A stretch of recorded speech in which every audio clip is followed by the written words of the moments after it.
Hey guys. This is part 3 of What If Sasuke Was in Lord of the Rings. Hit like and subscribe if you like this one, and also please check the author in the description. Let's start. We are paid, that's all. We are God.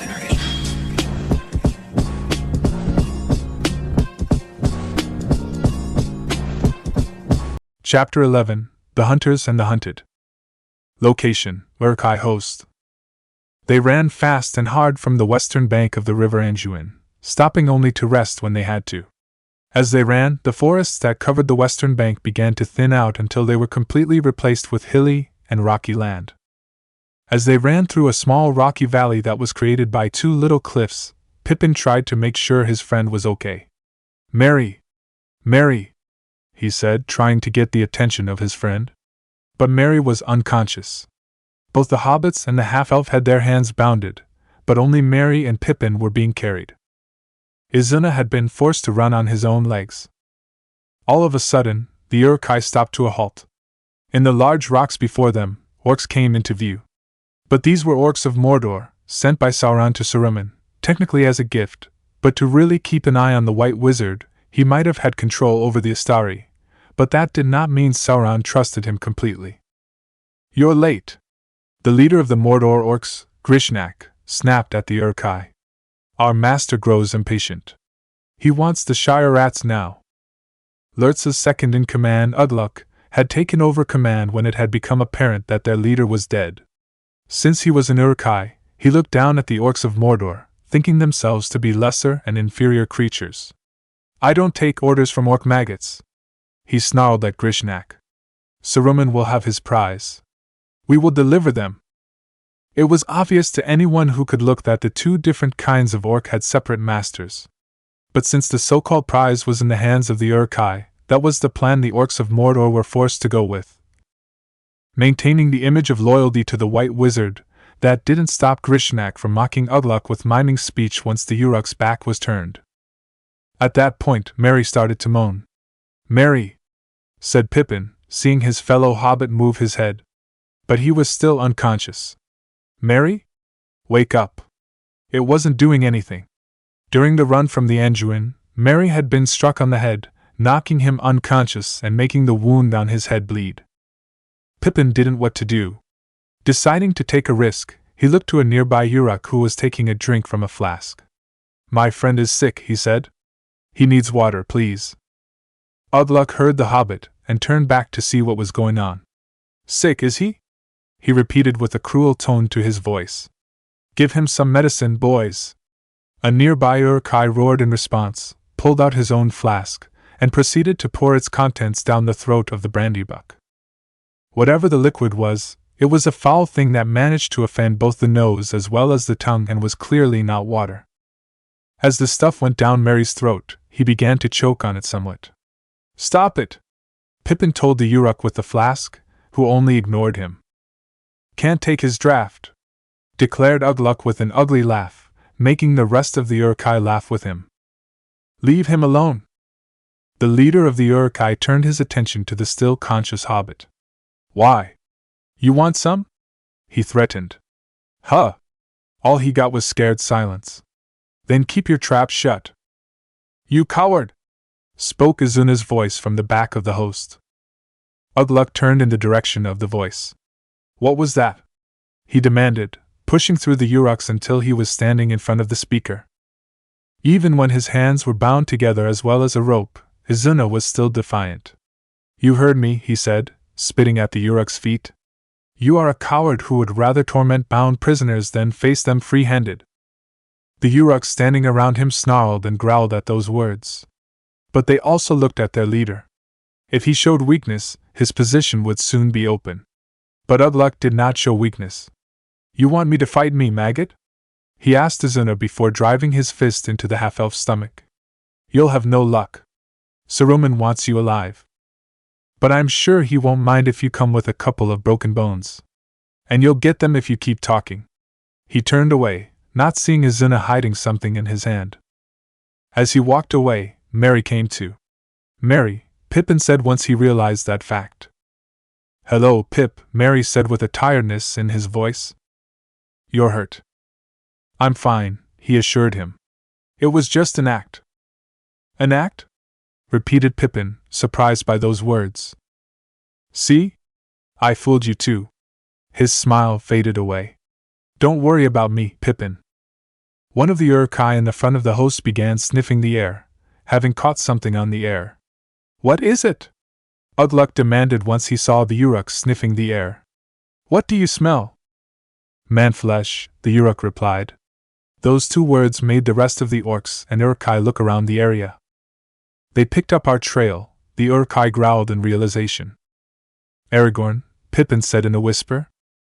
Sensei, Izuna whispered to himself, a hope growing in his heart. Let's move! Bellowed Ugluk. The Uruk-hai and the orcs began running again, putting more distance between them and the man-flesh. As they ran away, Pippin realized that he needed to leave some sort of clue. Looking down at the brooch holding his cloak, he saw his clue. He used his teeth to tear it off and spit it out onto the ground. Hopefully, Aragorn and the others would be able to find it. Location: Sasuke.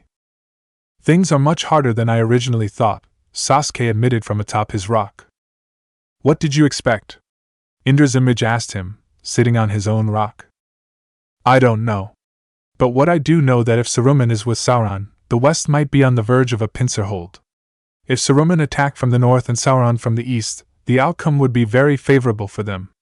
We're going to need help. And how should I care about this? I did not say that you would. He was talking to the original him, so to speak. He knew what would be said. Then you have no business speaking to me. Leave until you actually have something to say. The rock garden disappeared and he found himself back in the real world. Did Naruto have to deal with the Kyuubi like that? He idly wondered as he stood up from where he sat on a small boulder. He wasn't a Jinchuriki, so he had no idea.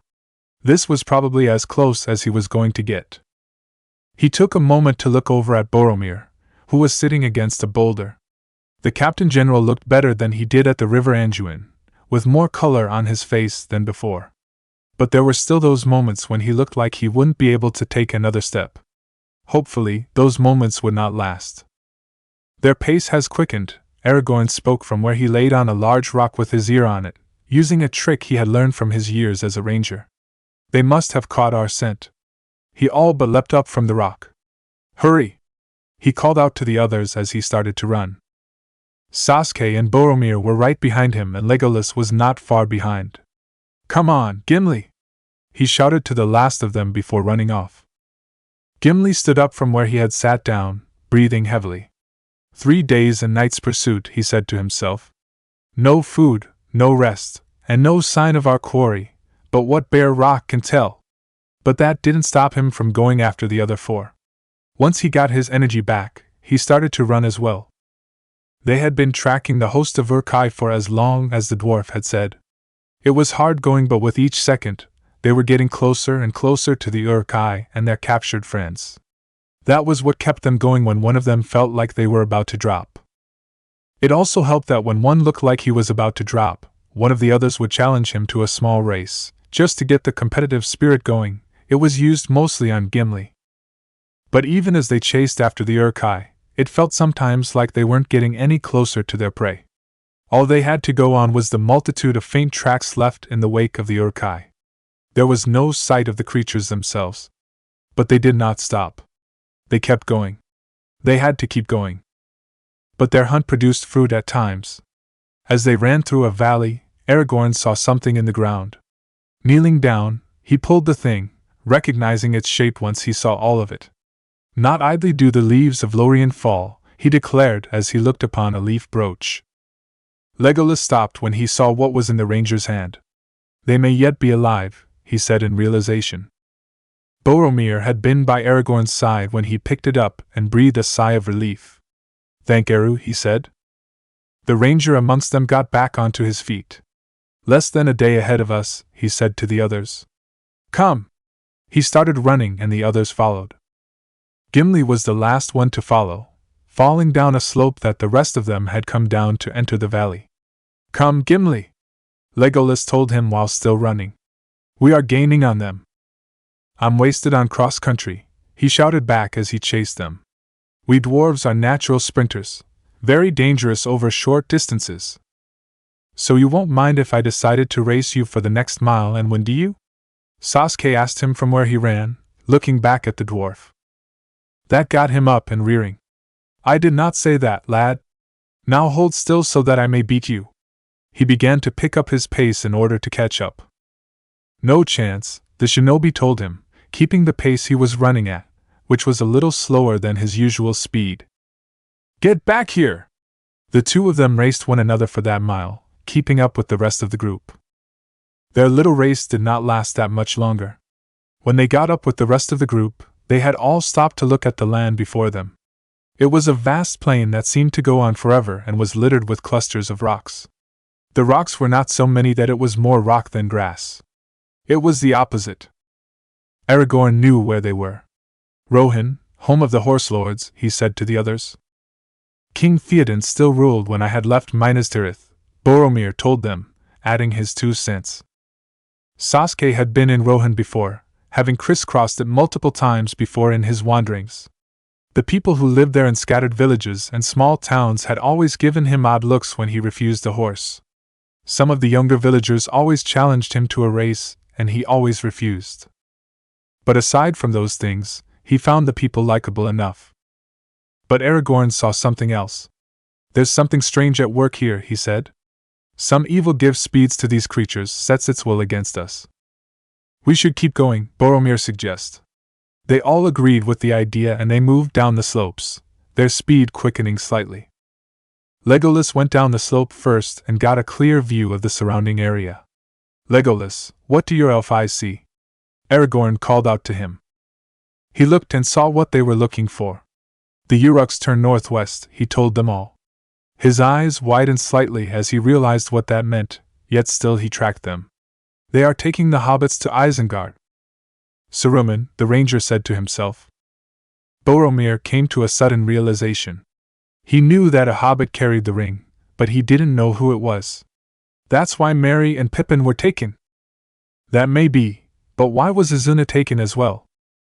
You know the answer to that, Aragorn, Sasuke said to him, coming beside the ranger. We all know the answer to that.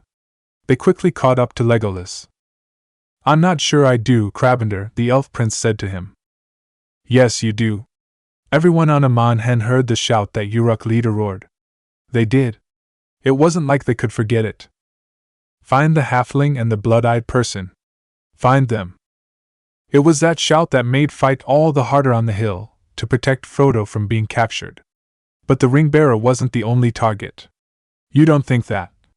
Boromir started to ask, only to trail off. But Sasuke nodded. I do. Saruman wanted his creatures to capture me for my eyes. There was no possible way he could have known about Izuna in the time we left Lothlorien. The Uruks must have thought that he was the target, and took him. If they get him to Saruman, the wizard will try to use him to breed the Sharingan into his next batch of creatures. That thought burrowed deep into their minds and stayed there as a constant image. Those who weren't an uchiha had seen the Sharingan in action. If Uruk had those for eyes, it would not be something they wished to face. But Sasuke had a different fear than them. What he was afraid was if they got Izuna to Saruman and the White Wizard would be able to figure out to breed the Mangekyo Sharingan into his creatures. That was a terrifying thought just by itself. Durrance Beard, swore Gimli. We cannot let that happen. Then we must make haste, Legolas said, taking off again. They run as if the very whips of their masters are behind them. They all took after him, Gimli being in the back. Keep breathing. That's the key. Breathe, he told himself as he followed the others. Location, Uruk host. The 2 hobbits and half-elf were thrown to the ground with no care to them. The Mordor orcs were on their knees, gasping for breath. We're not going no further, till we've had a breather, one of the orcs declared loudly while wheezing for his life. Pathetic, Ugluk thought to himself with a silent snarl. They would have been able to cover more ground if these orcs weren't slowing them down. But there was nothing he could do about it now. Get a fire going, he shouted. Some of the Uruks went for the trees nearby. The orcs had virtually collapsed at the edge of a forest. But while they were chopping wood, Pippin was crawling over to his friend. Merry, Merry, he said as he crawled.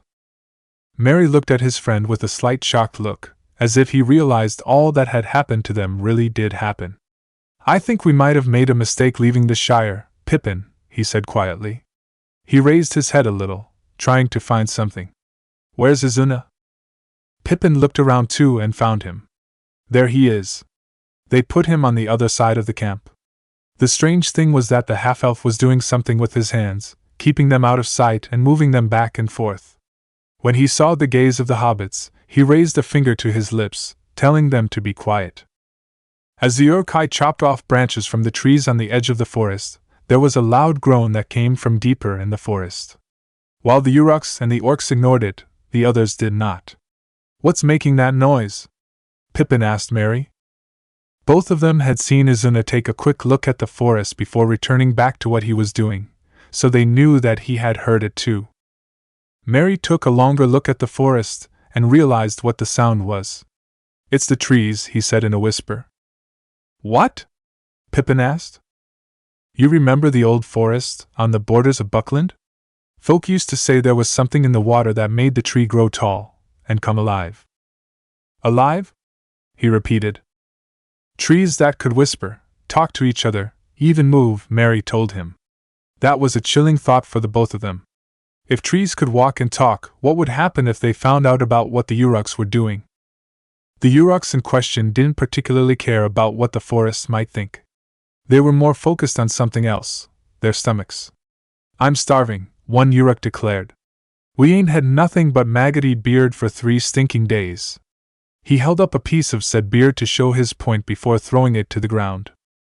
Yeah, agreed a Mordor orc. Why can't we have some meat? He looked around the camp and spotted the 2 hobbits, who noticed his gaze. What about them? They're fresh. Udluk heard those words and took a threatening step towards the orc. They are not for eating, he said warningly. The orc didn't say anything, he just continued to stare. Without any warning, Merry and Pippin were dragged up onto their feet by an orc and were forced to stand before the rest of the creatures there. What about their legs? Grishnak asked as he looked at them. They don't need those. Merry looked at his legs and then back at him with an expression of surprise and horror. Ooh, they look tasty. He reached out for them and Udluk went to push him back. But to the surprise of everyone there, Izuna suddenly appeared and slammed into the orc. Keep away from them, he shouted as they fell to the ground. His hands were still bound, but that didn't mean he couldn't keep the orc down. But before he could do anything, he was pulled off of the orc and shoved away. He got right back up on his feet and looked defiantly at the Uruks and orcs there. The next one who tries to come for them will get skewered, he threatened them. That made them all laugh, for they could see that his hands were still bound together. Shut up, maggot, Udluk snarled at him before turning to look at Grishnak. The prisoners go to Saruman, alive and unspoiled. Alive? Repeated the orc, looking past him to see the hobbits. Why alive? Do they give good sport? Guttural sounds came from his mouth and tongue as he spoke those words. They have something, an elvish weapon. The master wants it for the war. Both the hobbits realized what he was talking about, even if he was making it sound like something else completely. They think we have the ring, Pippin whispered to Merry. SSH. Merry whispered back. As soon as they find out we don't, we're dead. And what about him? He asked, looking at the half-elf amongst them. Why does Saruman want him? He has something the master wants as well. What would that be? That's none of your business, scum, Udluk growled at him. I'd say it is, and I also say he's come with us. He made a grab for the half-elf, only to get pushed away by the Uruk-hai. The 2 different kinds of orcs stood on their own sides, snarling and growling at the other. You reach out again and I'll cut your arm off, Udluk warned Grishnak. I already told you, the prisoners go to Saruman, alive and unspoiled. And you think you'll bring them to him? The Mordor orc challenged. I do, and I don't care if I have to kill a few miserable orcs to do it. As the proverbial chest thumping continued, the hobbits and the half-elf just watched in silence. But since they were watching what was in front of them, they were not looking at what was behind them. And what was sneaking up behind them was the Mordor orc who first wondered about eating the hobbits. He was sneaking up to them, keeping low so that the Uruks would not see him. But once he got in close, he stood up and raised his sword up as well. "Just a mouthful, a bit off the flank," he said aloud as he looked down at the hobbits. His mouth was already watering at the prospect of fresh meat. He didn't get the fresh meat. What he got instead was the sudden feeling of a weapon going through his head like it was nothing. Everyone else just looked on in shock as Izuna's binding seemingly fell away. Aglos appeared out of nowhere into his hands, and he plunged its tip into the orc's head. He pulled the glaive out and swung it around in the air, making all the Uruks and orc close to him and the hobbits back away. "Step back, all of you!" he shouted at them, keeping the glaive at the ready. "I will kill anyone who gets close." "What the hell do you think you're doing, maggot?" Ugluk demanded, looking very angry. "How are your hands not bound?" All the half-elf did was slightly release the grip he had on the glaive. It was enough to let what was in his hand fall to the ground. It was a small knife, made in the crude fashion of orcs. "You should be careful about who you punch." The leader of the Uruk-hai snarled, but did nothing. Grishnak, on the other hand, did. "Kill him," he ordered. One of the orcs moved to do as he was commanded, but was swiftly beheaded by Ugluk. "Keep back, scum!" The leader of the Uruk-hai snarled at the orcs. The rest of the Uruks joined their leader at snarling at who they thought were inferior creatures. "You think you can order me around?" Grishnak demanded, outraged at the mere thought. He looked at the rest of the orcs there. "Gut them!" "Looks like meat's back on the menu, boys!"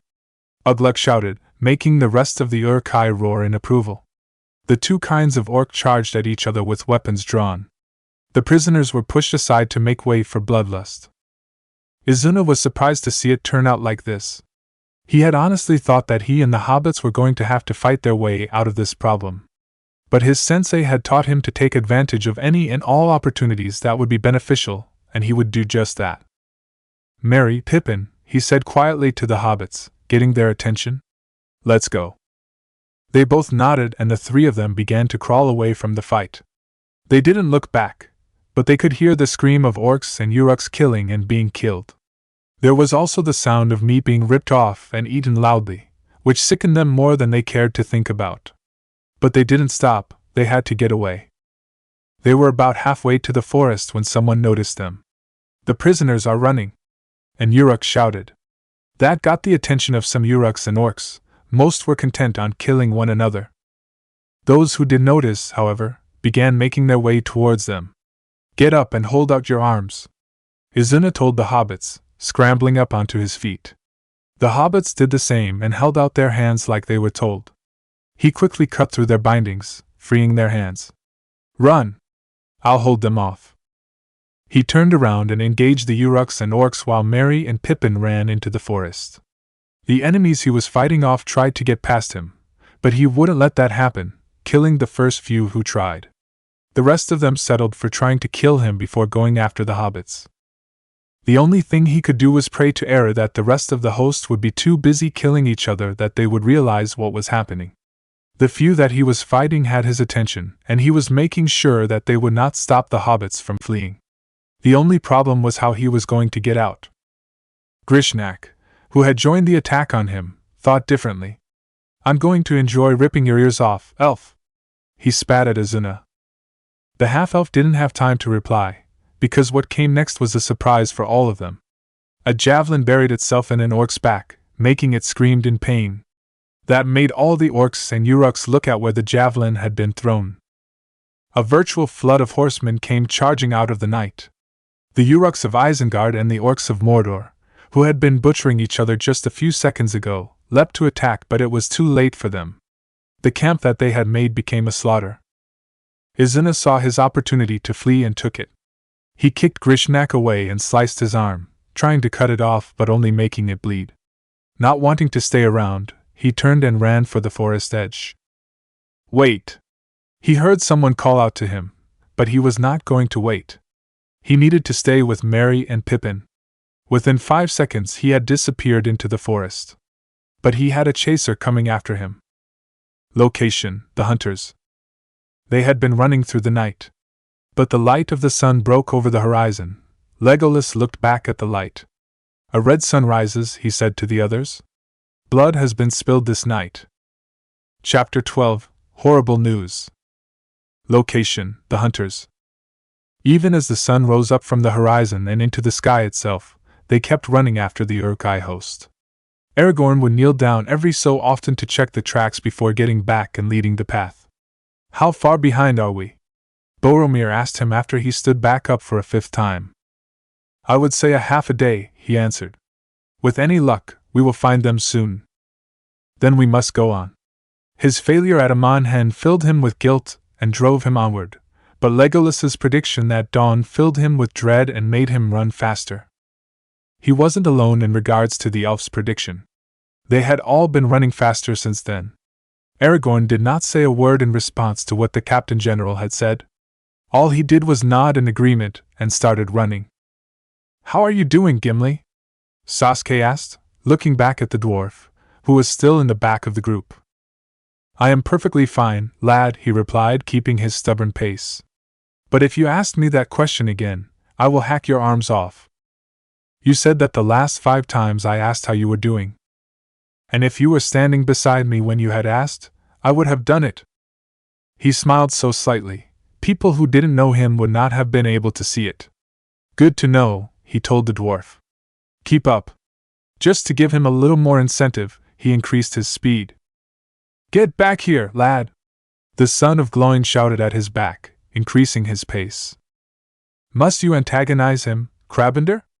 Legolas asked him with a slightly pained expression on his face. It keeps him going, he answered shortly. Yes, but I am worried that he will collapse of exhaustion. The dwarf had looked like that for some time now. He won't. How do you know that? He looked at him. And here I thought an elf would know about how stubborn a dwarf could be. Legolas had nothing to say back to that. Will you get back here already? Gimli shouted up at the raven-haired shinobi. I was never there to being with, he shouted back. Just you wait, lad. I'll make you regret those words. For another hour they kept running. They stood on a low, practically tiny, ridge when Aragorn knelt down to check the tracks of the Uruk. But as he examined what was in front of him, they all heard a faint whinny in the air. They all looked at the direction the whinny came from, but they could see nothing but the land. That's not orcs, Sasuke said. No, it is not, Aragorn told him. It is an Eard of Rohan. They are coming this way. Already they could hear the thunder of hooves on the earth. We should get out of the way, Boromir said to all of them. The Rohirrim would not hesitate to run unannounced strangers down. They all silently agreed to the idea and quickly hid themselves behind a cluster of rocks. Gimli had just been able to join them as the riders appeared over the ridge. As he watched them thundered past, Sasuke could see how well coordinated the horsemen were. Their armor and weapons may have varied somewhat, but the way they rode their horses showed that they have trained as a group and trained well. They moved as a unit. When they passed down the ridge and out of the way of being run down, Aragorn came out of the cluster and looked down the ridge. Riders of Rohan! He shouted down at the horsemen. What news from the mark? Is he crazy? Sasuke asked silently. They were trying to avoid getting run down, and now the ranger was calling out to them. That was something Naruto would do. Well, there was no way they could try to fix it now. The rider in the front lifted the spear in his right hand, and the entire company of horsemen essentially did a U-turn. As the rest of the hunters came out of hiding, the Rohirrim rode back up the ridge and began to encircle them. They did not go straight to it. Instead, they did in a circling motion, putting layer on layer of horseflesh between them and any path to freedom they might have wanted to take. Their sight was also impaired by the horses still moving into place, always in a circling motion. Once all the horsemen had entrapped the hunters in a circle, they lowered their spears at them. Aragorn raised his hands to show that he was holding no weapon. Peace, we mean peace, he told them. One horseman rode through the ranks so he could see them. What business does an elf, a dwarf, and 3 men have in the Riddermark? He demanded. Speak quickly. It was obvious that this man was the leader of the company. One could tell by his armor, his weapons, and the fact that he spoke first. Give me your name, Horsemaster, and I shall give you mine, Gimli said in reply, looking at him. The dwarf was ready for what would come next. only stopping himself when Aragorn placed a gentle but restraining hand on his shoulder. That proved to be the wrong thing to say. The leader of the horsemen held his spear to be taken, and it was. Once his hands were free, he dismounted and walked towards the hunters. "I would cut off your head, dwarf, if it stood but a little higher from the ground," he said to Gimli. Legolas took that to be a threat against his fellow hunter and friend. In an instant, he had an arrow knocked and drawn. "You hold died before your stroke fell," he told the leader, pointing the arrow at him. In response to the threat, the horsemen raised their spears, ready to throw them with deadly effect. But before a spear could be thrown or the arrow released, they all heard the sound of a blade being drawn quickly. In the next instant, the tip of the arrow fell to the ground. "Legolas, that's one arrow against 100 or more spears," Sasuke said as he sheathed his katana. "Do the math." The elf prince still held the bowstring taut until Aragorn placed his hand on his arm and gently pushed it down until it was no longer pointed at the leader of the horsemen. Once that was done, he turned the leader himself. "I'm Aragorn, son of Arathorn," he introduced himself. "This is Gimli, son Gloin." He looked at the dwarf. "Legolas of the Woodland Realm," he said as he gestured to the elf. "This man is?" "Lord Boromir of the White City," the leader of the Rohirrim interrupted him, taking his helmet off and bowing his head to the Captain General. "Forgive me, my lord, for not recognizing you sooner." When they heard their leader speak that way to the man from Gondor, the horsemen surrounding them lifted their spears. "Third Marshal Eomer," Boromir replied with surprise in his voice before he bowed his head too. "It is I who must ask for forgiveness. It has been some time since we had seen one another." "There is no need to ask for forgiveness, my lord. You are still a friend of Rohan." The man now known as Eomer turned his attention to the last person standing in the middle of his ear. You are the one they call the Bellman," he said with narrowed eyes. "That's one name people have called me," Sasuke said indifferently. "I do not see your bells or your hat. They got destroyed and I left them behind."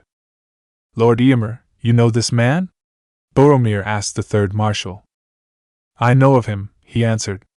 "I heard stories of how he hunts orcs who steal children and brings those children back to their homes. And I was there when he brought a group of such children to Edoras." A frown then marred his face. "But I also remember how much he spoke to Wormtongue, which makes me wonder if you are not in league with him." The horsemen heard the threat in their marshal's voice and raised their spears once more to strike down the enemy. It was because of Grima Wormtongue that they were here. But Sasuke did not show fear at the sight of the spears. "My speaking to the man was how the children were doing back in their homes with their families. Once he had told me that all was well. I had asked for a book of the history of Rohan, which he provided. That was all we spoke to one another." "This is Sasuke, son of Fugaku, of the Uchiha clan," Aragorn introduced him to the third marshal, stumbling slightly over the foreign words. Eomer looked at the ranger, and then at the bellman. "Those names sound strange to my ears and my tongue." "No stranger than yours are to mine," Sasuke replied with ease. "But we mean no harm to you or to your country." "Yes," Boromir agreed. "We five are friends of Rohan and of Theoden King." A brief look of sorrow passed over the third marshal's face before it disappeared. "Theoden no longer recognizes friend from foe," he told them. "What has happened?" "Saruman has poisoned the mind of the king and claimed lordship over these lands. My company are those loyal to Rohan. And for that, we are banished." He narrowed his eyes. "The White Wizard is cunning. He walks here and there, they say, as an old man, hooded and cloaked. And everywhere, his spies slip past out nets." "Lord Eomer, you would think me to be a spy?" Boromir asked. He was shocked to hear such a thing from one he considered to be his friend. "My apologies, Lord Boromir, but while I do know you, I do not know them." He looked at the other four people there, his eyes focusing on the strangely named one. "Especially him, despite what stories I may have heard." "We aren't spies," Sasuke told him. "Indeed, we are not," Aragorn agreed. "We track a host of Uruk-hai westward across the plain. They have taken 3 of our friends captive." "The Uruks are destroyed," Eomer told him. "We slaughtered them during the night." The 5 hunters shared a look at those words. But there were 2 hobbits and an elf. Did you two hobbits and an elf with them? Gimli asked him. The hobbits would have been small, Ymir, Boromir said to his friend. They would have looked like only children to eyes such as ours. Lord Ymir, one of the Eards spoke. May I speak? You may, the third marshal answered. I do not know about any hobbits, but in the midst of the battle, I did see a figure fighting off a few Uruks. I called out to him, but he turned to flee from the battle. Which way did he go? Sasuke asked him, staring intently at him. I don't know, the battle was chaotic and dark. Once he fled, I did not focus on him. His face took on an apologetic expression. I am sorry for not telling you more. What about the Uruks? Aragorn asked. We left none alive. We piled the carcasses and burned them, Ymir told him, pointing at the large cloud of smoke that rose up in the distance. The hunters could only look at the rising cloud. They're all dead? Asked Gimli. He nodded. I am sorry. They said nothing in reply, so he turned and whistled sharply. Hajjaful, Arad, he called out. 2 horses came through the circle and to his hand, which stroked their necks gently but briefly. May these horses bear you to better fortune than their former masters, he said to them, letting them take the reins of the horses. Farewell. He turned back to his horse, putting his helmet back on his head. Aragorn and Legolas, the ones holding the reins, were silent as they looked at the horses. They heard a horse moving forward and saw the third marshal moving forward. Look for your friends, he told them all, spear in hand again. But do not trust to hope. What else can we do, Ymir? Boromir asked him. I don't know, Boromir. But hope has forsaken these lands. He looked at his Eard. We ride north, he told them in a loud voice.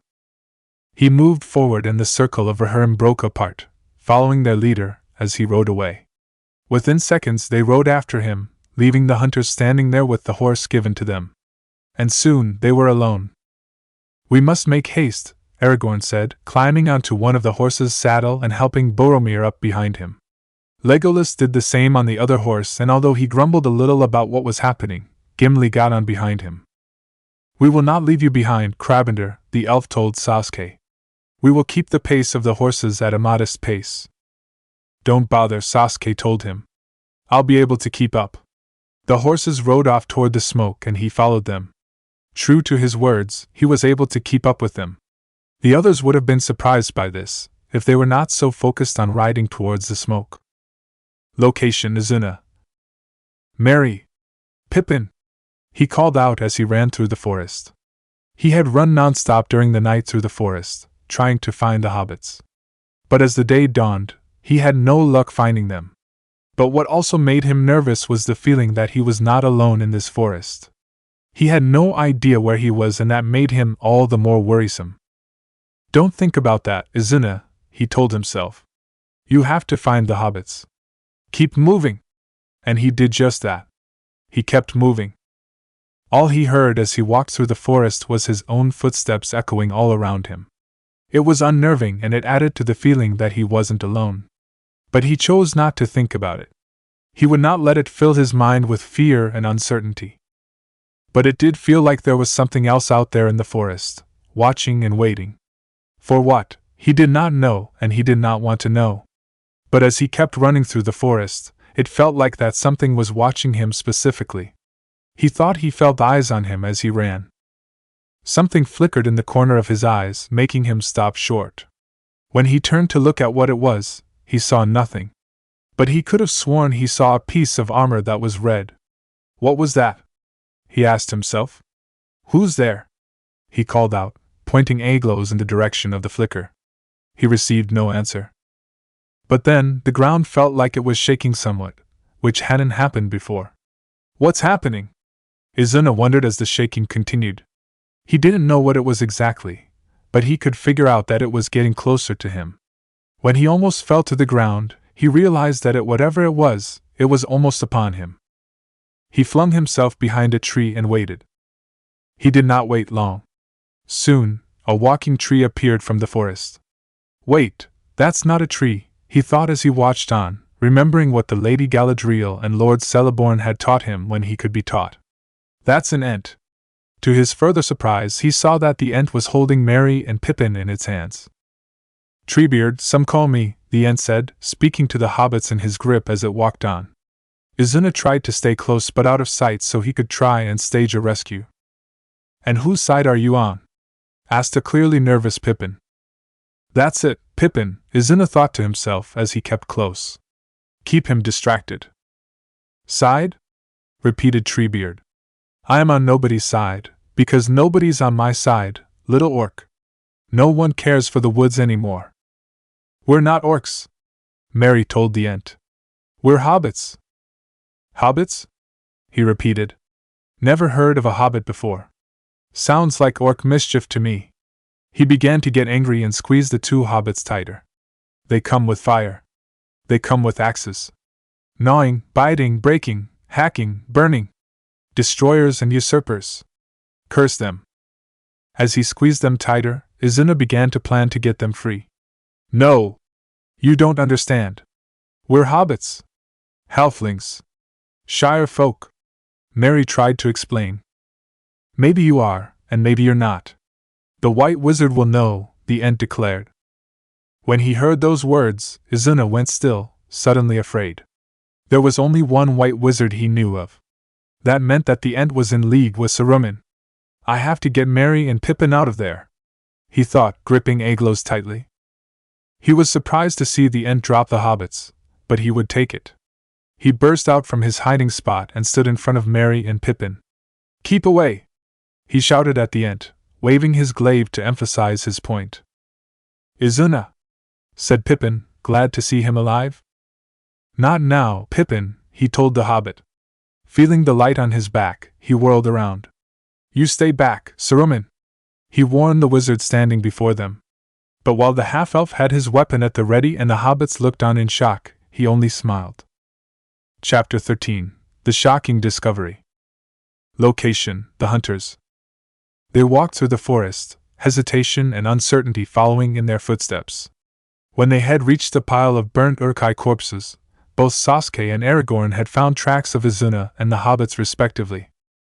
They followed the tracks away from the slaughter that had happened, only to stop before the forest that the tracks had led into. It was no ordinary forest that the half-elf and two hobbits had vanished into. It was Fangorn Forest, and when Aragorn had said its name aloud, Gimli had summed the feelings they felt by saying, "Fangorn?" What madness drove them in there? But despite their hesitation, they still went into the forest to find their friends. They had found the tracks left by Merry and Pippin, finding no trace of Izuna. Having no other choice, they followed the tracks left by the hobbits. Those tracks led them deeper and deeper into the forest, but they still followed them, more so when Aragorn saw that there were another set of tracks that followed the hobbits. Aragorn knew what kind of tracks they were and kept silent about it. But it was soon became obvious to them all when Gimli noticed dark spots on leaves, reach out to touch one of them and bring it to his mouth to taste, only to spit it out. "Orc blood," he declared. They were being followed, Boromir said, looking more worried than before. "We must hurry. If we do that, we risk ruining the tracks and losing them," Sasuke told him. Aragorn followed the tracks before him, only to see them disappear from the ground. What replaced them were tracks made by something heavy and gnarled, but he did not know what it was. "These are strange tracks," he said aloud. Sasuke saw the same thing. "The first one is oddly shaped, more so than the others," he said, looking down at the first track. Aragorn saw it as well. Once he took a closer look, he could tell what it was. Something was crushed beneath whoever stepped here. "If that's the case, where's the body?" That was a disturbing question, and rightfully so. Even if something had been crushed, and they were all hoping it was that it had been the orc, there would still be a body lying there. But there was none. As he followed the others, Boromir suddenly felt his strength leave his legs. He would have fallen to the ground had he not grabbed hold of a tree trunk. But a gasp of breath escaped his lips when he did, making the others look back at him. "Are you all right, Boromir?" Gimli asked him. "I am fine," he replied, his head bowed. "I am just a little tired." When he raised his head, he saw something across a brook. "Are those tracks?" Both the ranger and the shinobi looked at the direction he was looking at. Sasuke leapt over the brook, landing on the other side, and looked at the tracks there. Izuna was here, he announced after looking at them. He came from a different direction and then moved parallel with the strange tracks. He must have seen what was happening and followed to see what would happen, Aragorn said. Or to try and stage a rescue. We must keep searching. He followed the strange tracks while Sasuke followed the tracks of his student, trying to stay in sight of the others. Boromir managed to regain his strength and followed after the others. As they followed the tracks, they could feel the forest all around them. The air is so close in here, Gimli stated. Legolas stopped where he was walking and looked around. This forest is old. Very old, he said to the others. Full of memory and anger. A deep groan emerged from the surrounding trees, making the dwarf amongst them raise his axe. Sasuke heard the same groan. But it also seemed like that it was directed at him. Who are you to step in this forest? It seemed to say inside his head. Traitor, oathbreaker, coward, we see you as we've seen you before. Tread lightly, we will watch you. The trees are speaking to each other, Legolas said to the others. Gimli, said Aragorn to the dwarf, who still had his weapon ready. Lower your axe. He did as he was told, even though he was uncomfortable to do such a thing. They have feelings, my friend, the elf told him. The elves began it, waking up the trees, teaching them to speak.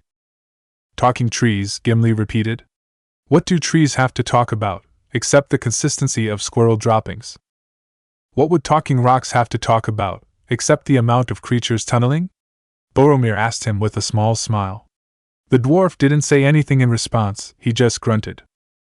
They continued forward, spanning out to cover a little more ground. As he walked, Legolas came to a still and looked out at the forest. Aragorn, Nan no Enes Aragorn, something's out there, he told the ranger, speaking in Elvish, walking away from the others. The ranger followed him and stopped when he did. Man Sennick, what do you see?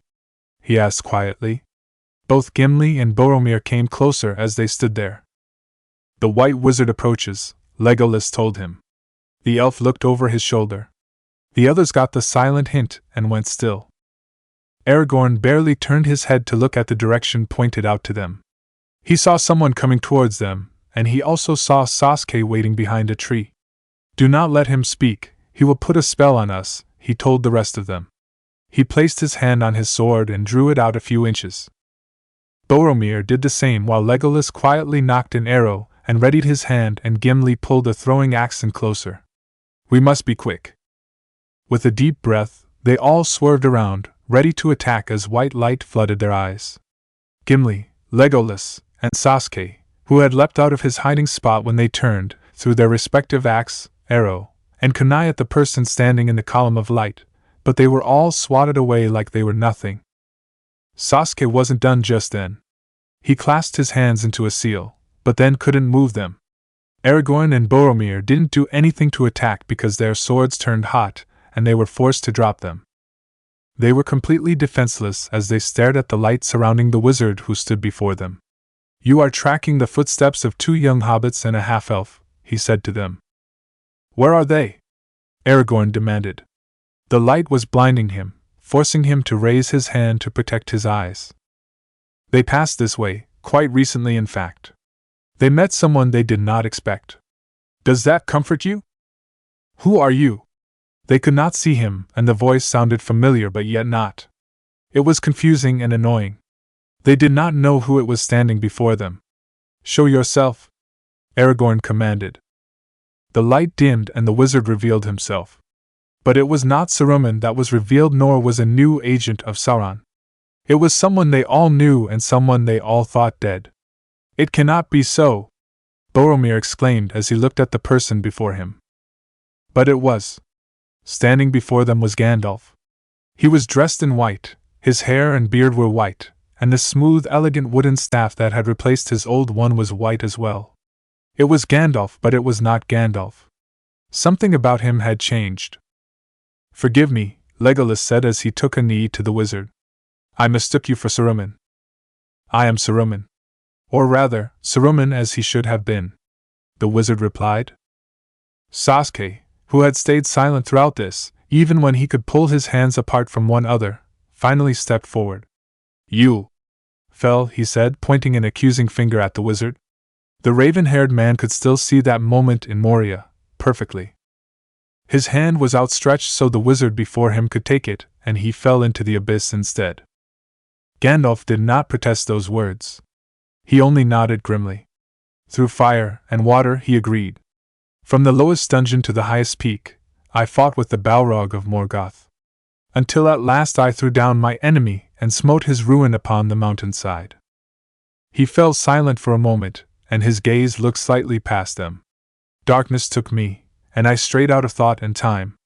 The stars wheeled overhead, and every day was as long as the life age of the earth. Again he fell silent for a moment, and then spoke again. But it was not the end. I felt life in me again.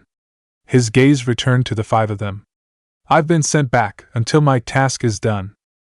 Aragorn, who had not spoken since he demanded the wizard to show himself, finally did. Gandalf, he said, taking a step forward. For a moment, the wizard looked confused at the word. Gandalf? He repeated. His eyes wandered as he processed the information. Yes. His eyes turned back to the ranger. That was what they used to call me. Aragorn nodded in answer. Gandalf the Grey, he said his name. That was my name. Gandalf, said Gimli, happy to see him again. He smiled at them all. I am Gandalf the White. And I come to you now, at the turn of the tide. He walked past them. Come now. Where are we going? Boromir asked him as he passed. I will tell you if you follow Boromir. So don't just stand there. They quickly followed the White Wizard. At one moment, when he passed out of their eyesight and then reappeared a second later, he was wearing a cloak not unlike theirs. One stage of your journey is over, another begins, he told them as he kept walking. We must travel to Edoras with all speed. Edoras? Repeated Gimli, surprised to hear those words. That is no short distance. We hear of trouble in Rohan, Aragorn told Gandalf, walking beside him. It goes ill with the king. Yes, and it will not be easily cured, he agreed. I cannot begin to imagine what has happened to King Theoden, Boromir stated. Then we have run all this way for nothing? Gimli asked from where he walked in the back of the group. Not all for nothing, Sasuke remarked. You're certainly fitter than before. That is not what I am talking about, lad, he replied gruffly. Are we to leave those poor hobbits and your student here in this horrid, dark, dank, tree-infested? A loud groan emerged from the trees surrounding him as they heard him speak. It was a sleepy but angry groan and he got the point quickly. I mean, charming, quite charming, forest, he quickly corrected himself. Very nicely done, Crabbender thought to himself. Gandalf stopped and looked back at the dwarf. It was more than mere chance that brought Merry, Pippin, and Izuna to Fangorn, he said. A great power has been sleeping here for many long years. The coming of those three will be like the falling of small stones that starts an avalanche in the mountains. In one thing you have not changed, dear friend, Aragorn said, getting an interested sound from the wizard when he leaned in. You still speak in riddles. He chuckled at those words. What will happen? Boromir asked, getting his attention. A thing is about to happen that has not happened since the elder days, he answered. The Ents are going to wake up, and find they are strong. Strong? Repeated Gimli as he looked up at the trees. Oh, that's good. So stop your fretting, Master Dwarf, the wizard told him before turning around and started walking again. Merry, Pippin, and Izuna are quite safe. In fact, they are far safer than you are about to be. As they kept on walking, the dwarf grumbled to himself. This new Gandalf's more grumpy than the old one. I heard that. Gandalf shouted back at him. They kept walking through the forest, heading for the area the hunters had come from. As they walked, the new white wizard turned to look at the most silent member of the group. Sasuke, would you step closer? The shinobi did as he was asked, coming closer to him. What is it? I thought you should about something that happened to me during my experience. I met a polite young man in a rare moment of peace in all that chaos. I believe he called himself Itachi. While it got the attention of Aragorn, having heard that name before in Moria, a more visible impact showed itself in Sasuke. He had stopped in his tracks and his eyes, which were usually expressionless, had widened in surprise at that piece of news. He closed his eyes and breathed deeply. When he opened them again, they were expressionless again, mostly. What did he say? He said that to keep an eye on his foolish Otuto, even though he hoped that you've grown out of doing rash things. I see. That was his brother's words, all right. He was keeping an eye on him even from beyond the grave. What does that word mean? Legolas asked him. He knew which word the elf prince was talking about and didn't see any reason to deflect or ignore the question.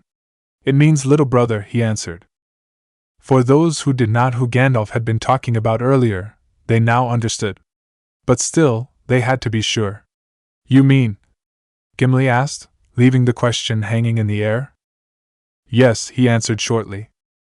They said nothing else for the rest of the walk out of the forest. But once they were out from under the darkness of the tree's shade and beneath the open sky, Gandalf walked a little further ahead than the others. He began to whistle. It was a strange whistle, long and echoing through the wind. Even as it echoed into nothingness, a neigh that echoed back sounded off. From the plains, a horse rode towards them. It's a beautiful one, Sasuke silently admitted as he watched it run towards them. Its coat was a magnificent white, like freshly fallen snow, as was its mane and tail. Its stride was graceful and at the same time, powerful. There was no saddle on its back. He wasn't alone in his notice of the approaching horse. That is one of the Miras. Unless my eyes are cheated by some spell, Legolas declared as he held on to the reins of his horse and watching the oncoming horse at the same time. If your eyes have been bewitched, Legolas, then so are mine, Boromir told him. If the horse had heard them, it did not give them notice. Instead, it went up to the new white wizard. Shadowfax, Gandalf greeted him. To the others he told them, he is the lord of all horses, and has been my friend through many dangers. As he spoke, he patted the neck of the horse. They all quickly mounted their respective horses, with the one exception of Sasuke, and rode off to the south. It soon became obvious to those who knew what to look for that Shadowfax could have easily outpaced the other two horses but didn't, so they could stay in sight of one another.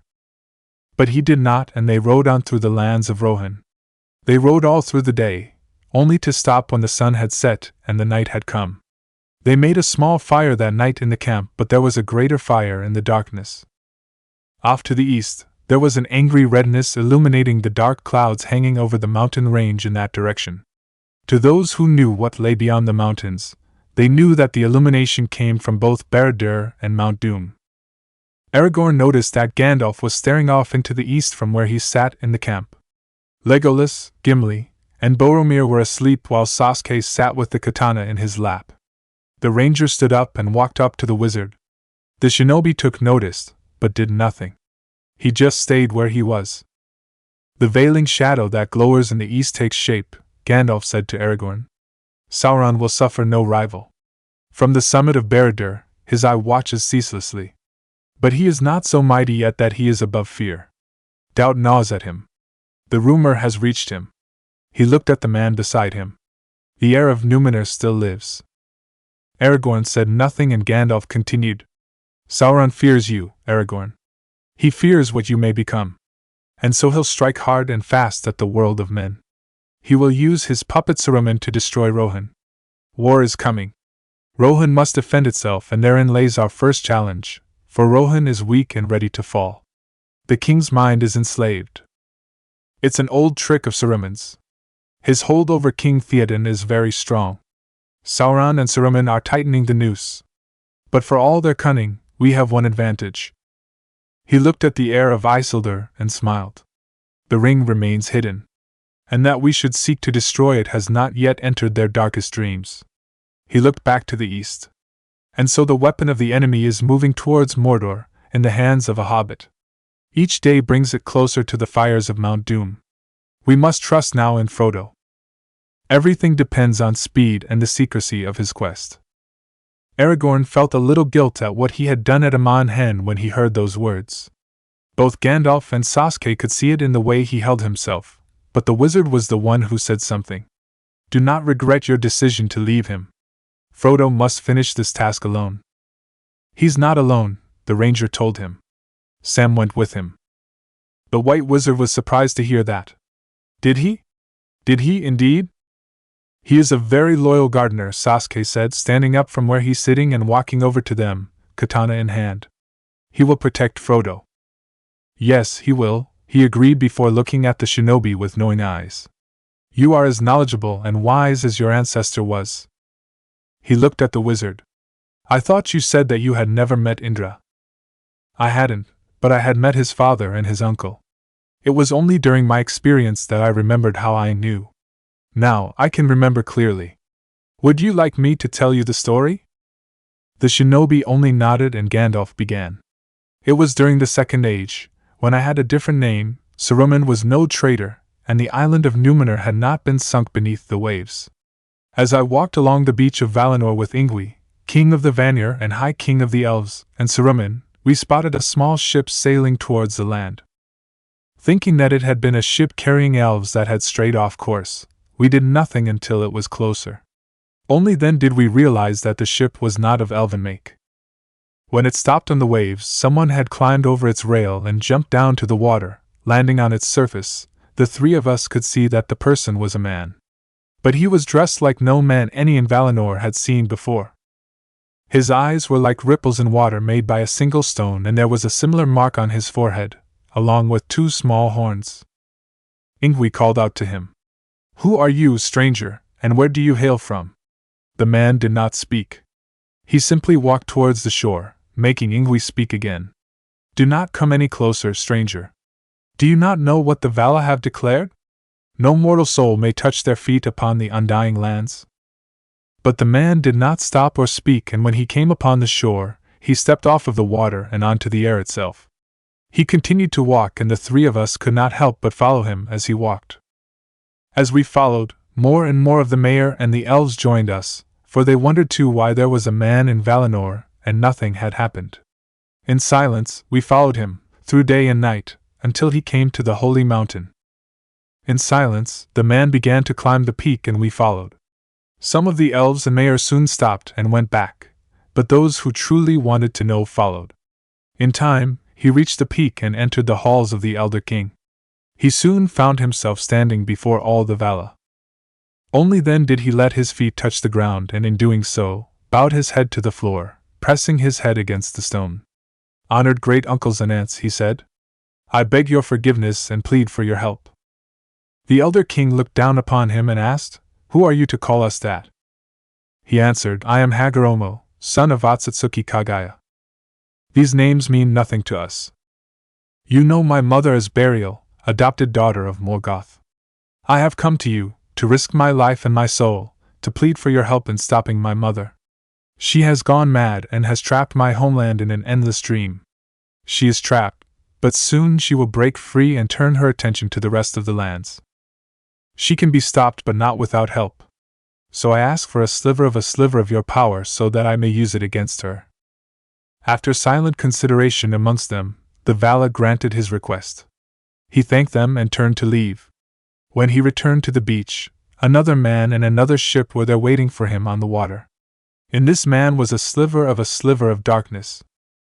The Elder King could instantly tell that this was the darkness of his brother, Morgoth, and that the second man must have been forced to carry it, for such was the way of darkness. In pity, he made it so that the second man would only use the darkness to battle darkness. But when it was so, the second man cried out in great pain. What have you done? He asked the Elder King. I have saved you from the path my brother had made you take, he answered. I chose to take that path of my own free will. You've saved me from nothing but my own choice. Just then, the skies over Valinor darkened and Morgoth's voice reached out from beyond the door of night. So you would take what was freely sacrificed to me, brother? You would take my successor? The voice said to the Elder King. This I will not abide, not while you may give and I cannot. When their task is done, the power that was given to them shall stay with them and shall pass on to their descendants. The wielder of my power shall suffer great anguish and torment, and the wielder of your power will be able to do nothing for him. The skies lightened and the voice faded. The two men, who looked to be brothers, took to their ships and sailed away. The mayor and the Vanir never heard or saw to them again, until Indra arrived on the shores of Middle-earth, bearing the mark the second man had. Sasuke looked down at his left hand. He must have died in the battle with the Jubi, he thought to himself, thinking of Hagoromo's brother. How else could Indra and by extension, him have gotten the mark? Thanks, he told Gandalf before turning away. It was the only thing he said in reply to the story. Chapter 14, Breaking the Hold. Location: Fangorn. Merry felt comfortable and peaceful as he lay on the forest floor, slowly waking up. After meeting Gandalf again, and after hastily convincing Izuna that he wasn't Saruman, the wizard had asked Treebeard to keep them safe. The Ent did as he was asked and led them to one of his homes in the forest. They had fallen asleep in the process, so he just laid them on the ground to sleep. Now the Brandybuck was the last to awake. As he did, he looked around his surroundings. Pippin was sitting next to a little stream and Izuna was sitting against a tree. "Hello?" Merry called out as he stood up. "We're right here, Merry," Izuna told him. "I wasn't talking about you, Izuna," he replied. "I was looking for Treebeard. Where'd he go off to?" "I don't know. He was gone when I woke up." "And I had the loveliest dream last night," Pippin said, joining the conversation.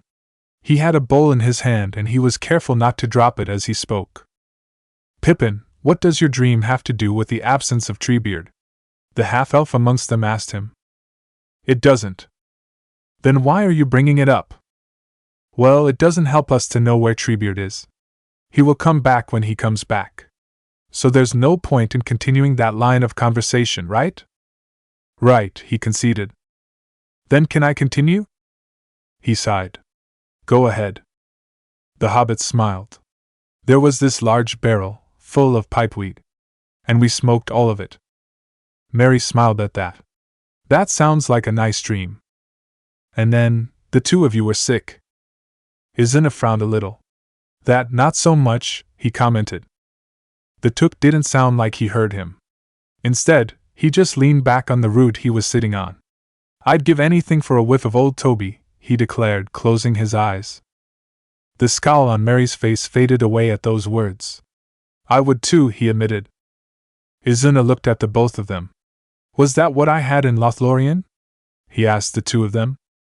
The Brandybuck amongst them shook his head. "No, that was a lesser brand, something that's best used in small quantities on the road. Old Toby and anything better is best taken when sitting back and relaxing." "Like what I'm doing right now," Pippin chimed in from where he sat. "Oh," the half-elf said. He fell silent for a moment, unsure of what to say next, and then just said what came to his mind. "I thought the one in Lothlorien was nice." Both of the hobbits looked at each other and simultaneously rolled their eyes. "The words of a novice pipeweed smoker," Merry said in a long-suffering voice. A loud groan echoed throughout the forest, getting his attention. "Did you hear that?" he asked. The groan came again, louder this time. "There is it again." "I heard it," Izuna told him. "Something's not right here." "Not right at all." Pippin didn't think anything off of it. He grabbed an urn that was near him and stood up with it, and his bowl in hand. He burped, but it didn't sound like a burp. It sounded like something else, and Merry figured it out on the spot. "You said something, tree-ish," he said to his friend. "No, I didn't," Pippin protested. "I was just stretching." He stretched to prove his point, and a weird noise came from him as he did. When he was done, Merry noticed something about his friend. He walked around him, taking a closer look at him, and making sure he was seeing right. "You're taller," he finally said. The Took stopped taking the sip he was sipping to look at the Brandybuck. "Who?" "You." "Then what?" "Then me." There was a brief look of confusion on his face when he heard that. "I've always been taller than you." Merry placed his hands on his hips. "Pippin, everyone knows that I'm the tall one. You're the short one." "Who is everyone?" Izuna thought to himself. He didn't know that. Before he could even continue with that line of thought, he saw a flash of something beyond the current edge of trees. "What was that?" He stood up. "You two stay here. I'm going to take a look around." "Okay then," Pippin said to him before turning to look at his fellow hobbit. "Now please, Merry." "You're what? 3'6"? At the most?" Merry looked a little proud at the height. "Whereas me," I'm pushing 3 feet 7 inches. He said something odd again and grew just a little bit more. 3 feet 8 inches. 3 foot 8? Repeated Mary, unbelieving at the fact when it was right there in front of him. That was the last Izuna heard of that conversation, and quite frankly, he was a little glad to have stopped listening. He found it to be hearing 2 hobbits arguing about their height, especially when they were adults.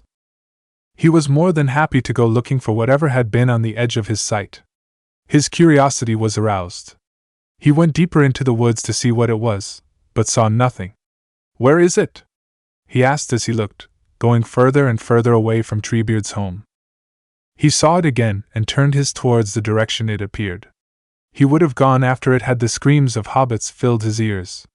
He quickly spun around and went for the home of the Ent. What he saw was not something he wanted to see. Both Merry and Pippin were being buried beneath the roots of a tree. He almost panicked right then and there. Merry! Pippin! He shouted at them, sprinting for the tree, intent on saving his friends. But he was only able to reach it just in time to see them get completely buried. What should I do? What should I do? He asked himself in a fearful state. He tried reaching down through the cracks left by the roots to grasp either one of the hobbits, but he could not reach them. Treebeard! Anyone! Help! He shouted for the entirety of Fangorn to hear as he tried in vain to free the hobbits. Fortunately for him, Treebeard had heard him and came back. Away with you, the Ent commanded the tree. You should not be waking. Eat earth. Dig deep. Drink water. As he spoke, the roots of the tree began to move around, making Izuna hop off of them. It also freed the hobbits, who quickly scrambled free. Go to sleep. Away with you. As they watched the tree settle, Izuna turned on Merry and Pippin. What was that all about? He demanded. I'm afraid there is no time for questions, young half-elf, Treebeard said to him. The forest is waking up. He reached down for the 2 hobbits, picked them up and placed them on his shoulders. Come, it isn't safe. He walked off and Izuna followed in his path as they left his home. The trees have grown wild and dangerous, he explained to them as he walked. Anger festers in their hearts. Black are their thoughts. Strong is their hate. They will harm you if they can. But I had thought that the Ents would keep them in check, Izuna said to the Ent. Once we may have. But there are too few of us now. Too few Ents left to manage them. Why are there so few of you when you have lived so long? Pippin asked him. Are there Ent children? Bruaririm, there have been no Entings for a terrible long count of years, he answered sorrowfully. Why is that? Merry asked. We lost the Ent wives. Oh, I'm sorry, Pippin said to him. He meant it. How did they die? Pippin, said Izuna warningly. You don't ask that. Die, Treebeard repeated, like he was trying to understand what that word meant. No. We lost them. And now, we cannot find them. I don't suppose that you've seen Ent wives in the Shire? He asked the 2 hobbits, looking at Pippin as he asked. The 2 of them shared a quick look with one another. Can't say that I have? Merry told him. You, Pip? Pippin had the same answer as his friend, but he didn't want to give it to Treebeard again. What do they look like? He asked. Maybe if they had some details, it might spark something in their memories. A look of sorrow appeared on the Ent's face before he turned it away. I don't remember now. As he walked alongside the Ent, Izuna thought of something. Do you think it's possible that they may have gone to a different land? He asked Treebeard, looking at him. It is a thought. But we Ents have looked everywhere in Middle-earth after losing the Ent wives and we have not found them anywhere. What if they went to a land you couldn't reach? If they went to a different continent? He pressed on. The Ent looked down at him with a curious look in his eyes. Do you know where the Ent wives are? He shook his head. No, I don't. Until recently, I've never been out of Lothlorien. But my sensei comes from Southern Earth. Southern Earth? The Ent repeated. I have never heard of such a land before. And what does this word, this sensei, mean? He told me it meant teacher. I am his student and he is my teacher. But since you've never heard of Southern Earth before, it might be possible that the Ent wives went there. He wasn't trying to get the Ent's hopes up. He was just raising a possibility. For all he knew, Sasuke-sensei had never seen one of the Entwives down there. Location: Sasuke's party. As the horses came to a stop, so did he. They had been traveling since dawn, and now it was well past noon when they crested a hill to see a city on a far greater hill before them. The shinobi amongst them was silent as he looked at the walled city. To no surprise, he had found that nothing had changed. Edoras, and the golden hall of Medusa, Gandalf said for all of them to hear. There dwells Theoden, king of Rohan, whose mind is overthrown. Saruman's hold over King Theoden is now very strong. But you are here, Gandalf, Boromir said to him. That may be. But still, be careful of what you say. Do not look for welcome here, he warned them. He urged Shadowfax on and the others followed. It did not take them long to reach the gate of Edoras. As they rode through, Aragorn saw something disturbing, one of the king's banners rolling in the grass outside the city. Sasuke saw the same thing he did and did something about it. He went after the banner and picked it up, folding it until he could hold it easily in one hand. With the other, he pulled the hood of his cloak up over his head, hiding his face from the world. The pace of the horses slowed considerably once they were in the city proper. As they made their way up the slope of the hill, they looked around at the people of Edoras. Those people were quiet and grim, looking at the strangers with uncertainty in their eyes. As Gimli eloquently put it, you'd find more cheer in a graveyard. Indeed, this is a sad sight, Boromir agreed quietly. Never would he have thought to see the people of Rohan look like this. They continued to climb the hill. A child appeared in the door of a house to watch them go by. When his eyes fell on Sasuke, they widened in surprise. Then he let out a shriek of happiness. "Bellman!" he shouted, pointing at Sasuke. He was quickly dragged back into the house so he wouldn't continue to make a scene. The group of strangers just looked at the child disappearing into the house and then at Sasuke. No words were said and they soon started riding and walking again, although the raven-haired shinobi did take a look back at the house the child was pulled into. He didn't dwell on it long and returned his attention back to what they were doing. When they finally reached the stairs that would lead up to the Golden Hall, those who were riding dismounted their horses. They began climbing the steps, only to be met with guards at the top. While Gandalf looked happy to see him, the man leading the guards did not share the same feeling. "I cannot allow you before Theoden King so armed, Gandalf Greyheim," he said. Boromir recognized the man immediately. Has the trust of Rohan fallen so great that it doesn't trust Gondor and its Captain General when he has come to see the king, Captain Hama? He asked in a voice that would have no argument. The man silently cursed himself for not recognizing the man.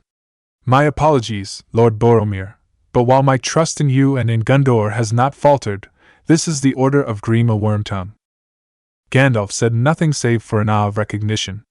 He nodded at the rest of his group, silently telling them to as they were asked. They did so and began to rid themselves of their weapons. It was done reluctantly, and they let the guards know it by the looks on their faces. When Hama noticed that none of the guards had touched Sasuke, he looked at them all. He as well, he told them. Before they even moved towards the hooded man, he stepped forward. "I remember you, Hama," he said in a quiet voice. "I remember when I brought your son back to you. You wept great tears of relief as you held him, and so did he. Do you think such a man as me would harm the king? Even so, I have my orders and I must ask you to give up any weapons you might have on you, Bellman," Hama told him. "As you command, but I will want them back."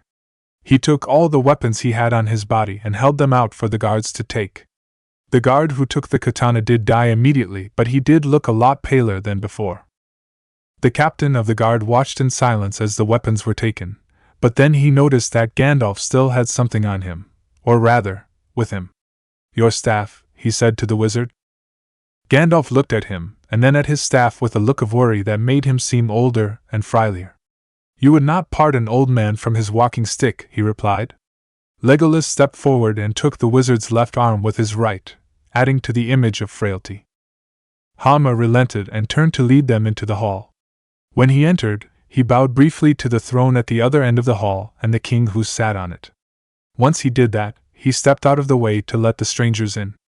The doors closed behind them with a loud thud. They looked back to see that they were truly stuck inside the hall. The man that was known as Wormtongue sat to the right of the king, who looked like an old and senile man. "My lord, Gandalf the Grey is coming," he whispered into the king's ear. "He's a herald of woe.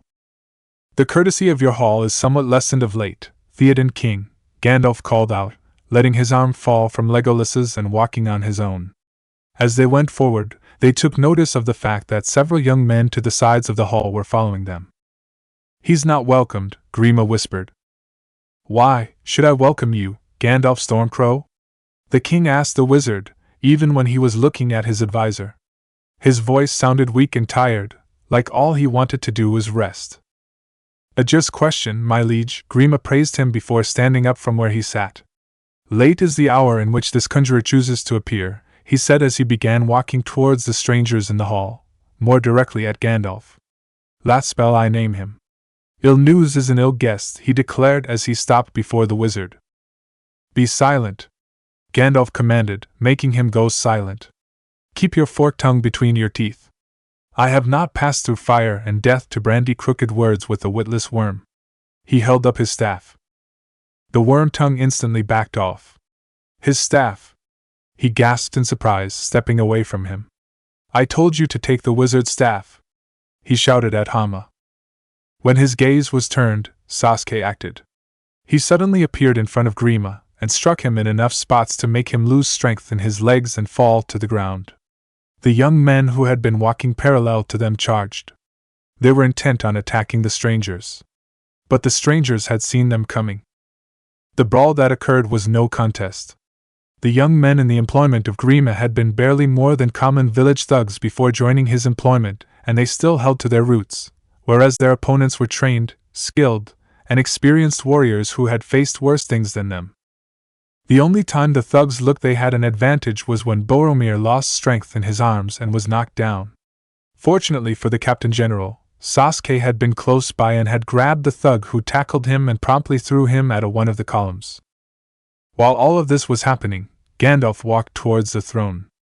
Gimli, another member of the guard, reached for his sword, wanting to protect his king, but Hama stopped him. "Theoden, son of Thengel," Gandalf called out to the king, who seemed to try to look away, only to keep his gaze on the wizard. "Too long have you sat in the shadows." At this point, Grima managed to regain control of his legs and tried to get away, only to have Gimli's foot pressed down on his chest and stopped him.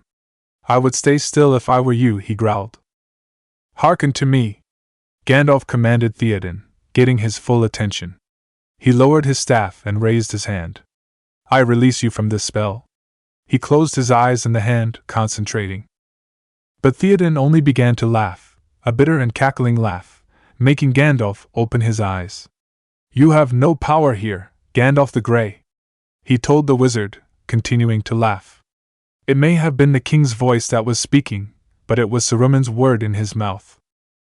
Gandalf raised his head and in one smooth motion, pulled the cloak covering him off, revealing the color of his robes to all who could see it. Light filled the hall, and the laughing of Theoden was cut off in a cry of pain as he was thrown against the back of the throne. He tried fighting it, but could only bring his upper body forward. "I will draw, Saruman, as poison is drawn from a wound," Gandalf declared, thrusting his staff forward and slamming the king back against the throne. No one in the hall said a thing as the wizard approached the throne. But from a corridor leading to said hall, a woman of golden hair wearing a white dress appeared. Seeing what was happening, she rushed forward, only to be stopped by Aragorn. "Wait," he told her. "If I go, Theoden dies," Saruman spoke through the king. Gandalf thrust his staff again, forcing him back against the throne. "You did not kill me." "You will not kill him," he replied, coming even closer to the throne. Again, he tried to fight off the spell. "Rohan is mine!" Again, Gandalf forced him back. "Begone!" With a last surge of strength, the king threw himself at Gandalf with a cry. The white wizard replied with a cry of his own and swept his staff over the king, forcing him back down onto his throne. He sat there, groaning in pain while Gandalf lowered his staff. When it looked like he was about to fall out of the throne, the woman broke free of Aragorn's grasp and ran towards him, catching him as he fell out of the chair. Everyone there, with the exception of Gandalf, stood in silent surprise as they watched a miracle happen.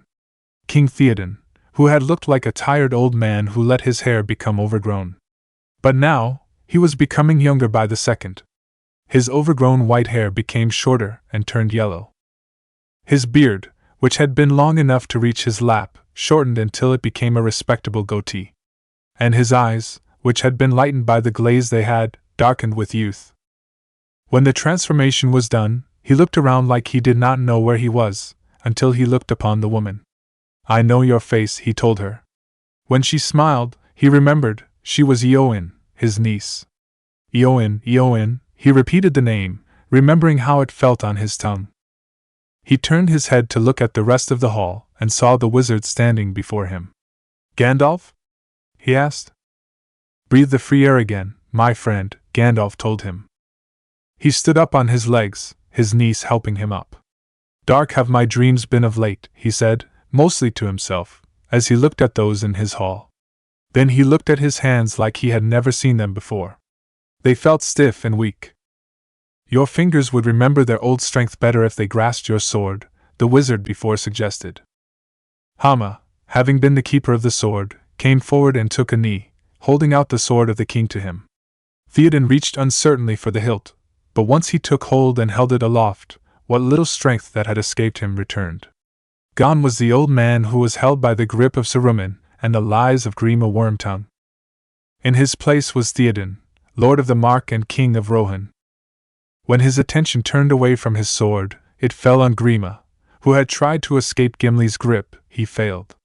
"Gimli, Hama," he said to his two men, who stood up straighter at their names. "Get this worm out of my hall." Feral grins appeared on their faces at those words, and they turned to Grima. They grabbed hold of him, dragged him to the entrance of the hall, and threw him down the stairs. He landed with a shout of pain and felt pain everywhere. When he turned his gaze up to the hall, he saw the king coming towards him with the sword drawn. "I've only ever served you, my lord," he pleaded, crawling down the steps as he spoke. But the king would not be moved. "Your leechcraft would have had me crawling on all fours like a beast," he replied, going after the man with the entirety of the hall behind him. "Send me not from your sight," Grima pleaded again. All Theoden did was raise his sword into a killing strike. But what the people who looked upon the scene heard was not the sound of metal cutting through flesh and bone, but the sound of metal striking metal. What they had seen was Sasuke drawing his katana, having taken it back, and stopping the king's strike. When Theoden turned to look at him with anger in his eyes, he was calm. "Your first act of freedom should not be murder," he said quietly, still holding the sword in check. Aragorn, who had been surprised by the move the shinobi made, still took advantage of it. "My lord, enough blood has been spilled on his account," he said to Theoden, looking at Grima. The king said nothing, and Boromir came to his other side. "He is not worth killing, Theoden king," he said. That seemed to have been the right words as Theoden's anger disappeared, and he lowered his sword. Sasuke saw him lowering the sword and promptly withdrew his own. But he did not sheath it. Instead, he walked down the steps and placed the tip of his weapon beneath Grima's chin. He held it there for a second, and then he lifted it to point down the steps. "Run," he ordered the cowering man. It was the only thing he said. The Wormtongue did as he was ordered, scrambling to his feet and fleeing into the crowd that had gathered at the base of the steps. "Get out of my way!" he shouted at them as he pushed them aside. His fleeing by horse did not get attention, as the people in Edoras were more focused on who stood on the steps. Both Aragorn and Boromir saw this, and as one, they shouted, "Hail, Theoden King!" They all knelt to him and bowed their heads, even the man from the north and the man from Gondor. Theoden saw this, but he did not see it. As he turned from the crowds and looked around, he could not find one particular person. "Where is Theodred?" he asked. "Where is my son?" The looks on his nieces' and guards' faces was all the answer he needed. As the sun set behind the mountains, he stood before the tomb of his son. Theodred's funeral had been taken care of that afternoon, and all of Edoras had watched as his son was carried down from the hall and to his tomb. It was a quiet, somber affair. The silence was only broken when Eowyn began singing an old song of mourning. Now Theoden stood there with a white flower in his hand. Simple mine, he said, naming the flower. With one last look at it, he threw it to the ground. Ever has it grown on the tomb of the forebearers, he said to both Gandalf and Sasuke, who stood nearby in silence. He turned to look at them. Now it shall cover the tomb of my son. Alas that these evil days be mine. The young perish and the old linger. That I should live to see the last days of my house. Gandalf broke his silence.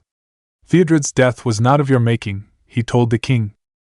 But those words did not help. No parent should have to bury their child, Theoden said in reply. As if those words had suddenly made him realize that his son was now gone, he began to weep. Tears poured out from his eyes as he fell to his knees. Sasuke did not say anything. But even though he silently agreed with what was said, there was a part of him that said something different. No child should have to bury their parents when they still have their innocence. That was something he would never forget, attending the funeral of his entire clan. He was strong in life, Gandalf said to Theoden. His spirit will find its way to the halls of your fathers. He said a few more words in Quenya and turned away to leave the king in his grief. Sasuke followed the wizard and the two of them walked back up the road to Edoras. But something caught their eyes and made them stop. A horse was coming towards the city and on its back were two children. The younger of the two, a girl, was still conscious and had raised her head when Edoras came into her view. But the elder, a boy, had fallen into unconsciousness and fell from the horse. Sasuke was at the horse in a matter of seconds, catching the boy before he hit the ground. I have him, he told the girl. Thank you, she said, obviously weak from hunger and no sleep. But she was also glad. It was obvious that they had reached the king in safety. Chapter 15, To Safety. Location: Sasuke. And what have you come for now? Indra asked him as they sat on their respective rocks, facing one another. I came to ask you a few questions, Sasuke told him, keeping his face impassive. Are you as powerful as your father? His original incarnation scowled ever so slightly. Why does it matter? How you answer will answer my own question. It's obvious that you are outside time and space, like your father. But how much and how far can you reach back in is the question. Indra was silent for the longest time, and considering where they were, that was saying something. I am not as powerful as my father, he finally answered, sounding a little annoyed by the fact. I can reach back in, just to a lesser degree. How much of a lesser degree would that be? Sasuke asked. The scowl grew more pronounced, and his eyes swirled with his Kekkei Genkai. He could reach out to decades and centuries if he wanted to. I am only barely able to reach out to years. It must have been humbling for him to say that. He, whose line eventually produced the Uchiha clan, and possibly the Hyuga clan, but Sasuke would have to check the genealogies on that, could barely even scratch the surface of what his father could do. But humbling was not what his most recent incarnation wanted to find out. He wanted to find out how far Indra could reach out into time and space, and he had his answer. That's good to know. Now why do you want to know these things? What we're fighting against has us outnumbered and outclassed when it comes to Rohan's military might, excluding their horses. We're going to need help if we're to succeed. And this concerns me how? Because we need shinobi help, Sasuke told him. Again, Indra was silent. But he spoke sooner than last time. Again, this concerns me how? He couldn't believe that he was going to say this. Despite all the two of them had been through, he had never thought he would actually say something like this. But it needed to be said. He could admit to that. You need to reach out and call your brother. The small annoyance that had been on Indra's face after asking how it concerned him disappeared almost instantly. It was replaced with a flat and hardened expression. No, he said shortly, like that was the end of the conversation. But Sasuke wouldn't let it end there. You know that we need his help here. All you have to do is call for him. I said no, he repeated himself. Why not? Asked his reincarnation. Because I said no, he answered. If you wish for help from shinobi, I might consider reaching out to send you help. But I will never call for Azura. I am better than that. We need his help. If you believe that, you're a fool. I think that you would be the fool here, he accused Indra, a hint of anger showing in his voice. You know that we need him and yet, he refused to call for him out of a sense of pride. The flat, hardened expression became infused with a tiny bit of anger. "Leave now," he ordered. Sasuke found that he could not argue, and he quickly found himself in the real world. Location: Yoin. When her uncle declared that the people of Edoras would leave for Helm's Deep, she had helped in any way she could. That meant help packing away the supplies, bringing the weapons to the wagons, and making sure the people were ready to leave. And ever since her small meeting with the ranger in the stables with Brego, Theodred's horse, she had been more focused on the tasks she worked on. While she helped load supplies onto a wagon, she noticed something.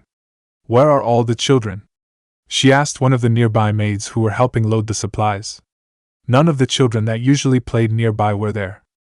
Fortunately for the niece of Theoden, the maid she had asked had the answer she was looking for. "I saw them go out the main gate." "What? Why?" she demanded. "I do not know. I thought that they were playing a game. Until we actually leave, they should stay inside the walls. Follow me." She turned from the wagon and went for the main gate, the maid following quickly behind her. No child should be wandering outside without an adult to keep an eye on them. They found the children easily enough. They were standing outside the gate, looking down at the burial mounds. "What are you lot doing?" the maid demanded when she saw them just milling around on the road. They all flinched at being caught, and then looked at the two adults.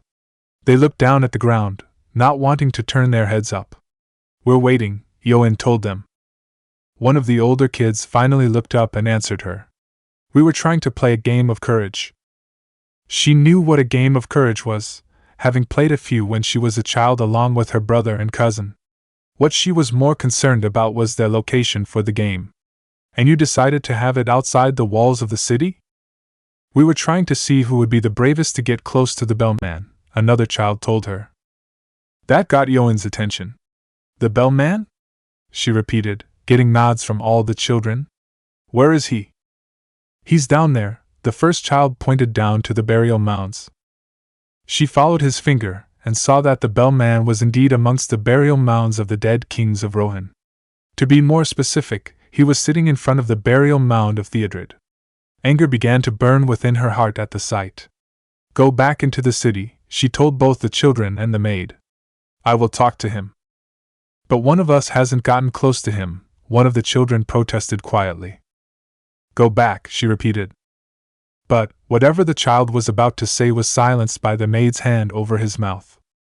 "Of course, Lady Yoin," the maid said. "Come along, children, we must go." She herded them back up to the gates of Edoras. Meanwhile, King Theoden's niece strode down to the burial mounds with anger in her footsteps. She stopped and stood before the bellman. "What are you doing?" He opened his eyes and looked at her. "Sitting," he answered. She could see that. He was sitting with his legs folded and his weapon upon his lap. But that wasn't the point. "Do you have any idea where you are sitting?" "Of course I do. I am sitting in front of your cousin's tomb." "So you admit to being disrespectful to the dead," she accused him with a harsh tone of voice. His face was blank during the conversation, and when she accused him, he did not change it. "Hardly," he replied easily. "You sit before the tomb of my cousin, and you claim to not be disrespectful? You have some nerve to claim that. Leave the dead in peace." "I am doing exactly that," the foreigner told her with ease. "What you are failing to understand that we have different customs concerning the dead." She was caught off guard by those words, but only momentarily. "What do you mean by those words?" she demanded. Slowly and carefully, he stood up from where he sat, taking his weapon off of his lap to holding it at his side. The cloak he wore seemed to engulf his body, hiding it from sight.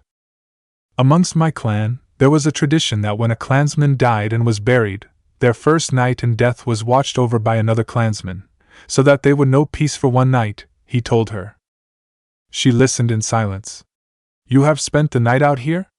she could not help but ask. It would make sense, as no one had seen him since the funeral.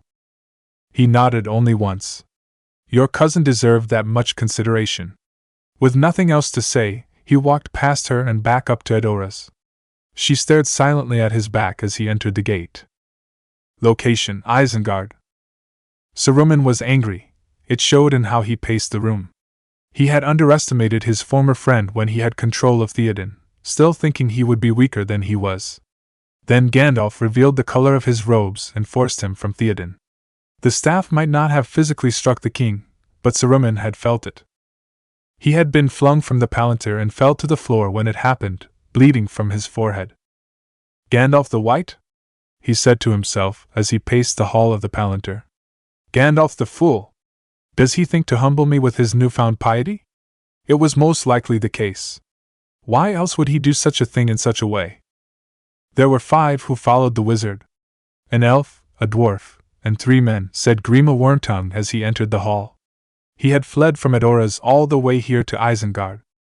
You stink of horse, the former white wizard told him shortly, being able to smell it from where he stood. Wormtongue heard the silent warning and promptly backed away from him. Tell me of these men, Saruman ordered him. Stopping him in his tracks. Was one of them from Gondor? Only one, Lord Boromir, its Captain General, he answered, dabbling his mouth with a handkerchief to wipe the blood. The second was from the north.